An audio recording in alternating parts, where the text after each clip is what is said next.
گت کی ایک اور بات سناؤں.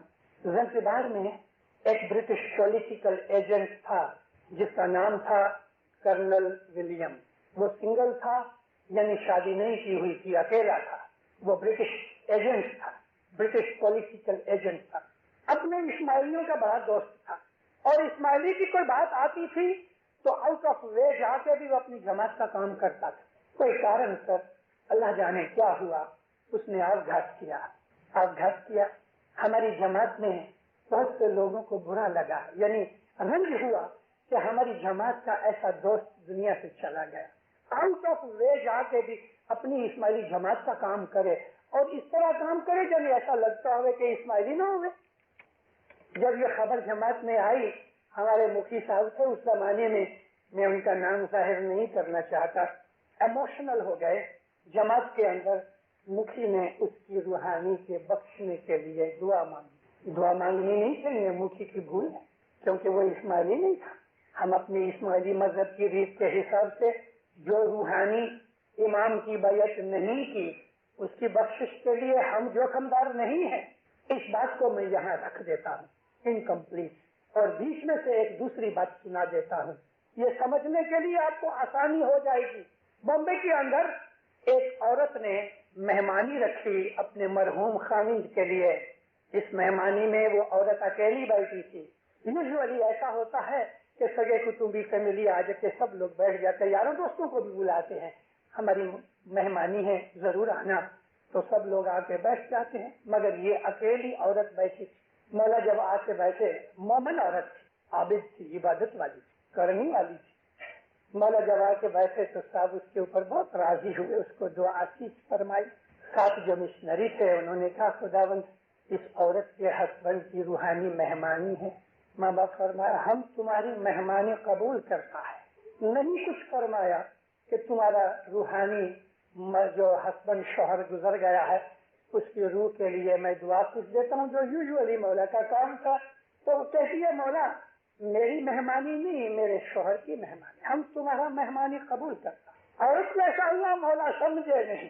ارے جو دل کی باتیں جانتا ہے، جو منہ بند کر کے بیٹھو تو بھی سنتا ہے تمہارے دل کی بات، کیا اس کو معلوم نہیں؟ تیسری دفعہ کہتی خدا میرا شوہر گزر گیا، اس کی روحانی بخشانی کے لیے مہمانی رکھی. اب مولا نے خود ہی خلاصہ کیا، دیکھو وہ اس ناشری تھا، ہم اس کی مہمانی کیسے لیں گے؟ اب جو مولا کے منہ سے نکلا کہ وہ اس ناشری تھا تو مکھی کا مریا جو کھڑے تھے ذرا ڈر گئے کہ مولا کہے گا کہ تم نے ان کی مہمانی کیوں رکھی. لیکن بات یہ ہوئی ہے کہ عورت نے ظاہر نہیں کیا، اور جس کمڑیا نے وہ مہمانی لکھنے والے نے لکھی اس نے پر گرانٹڈ لے لیا کہ اس کا شوہر اسماعیلی ہوگا. مولا تو جانتے تھے. تب عورت کی آنکھ میں سے آنسو آ گئے، کہتی ہاں خداوند وہ اسماعیلی نہیں تھا، تم ہم کو بولو اس نے ہماری بیعت نہیں کی، ہم اس کے جیو کا جوخمدار نہیں، ہم تمہاری مہمانی قبول کرتا ہے. اس کو دعا سیکھ دی.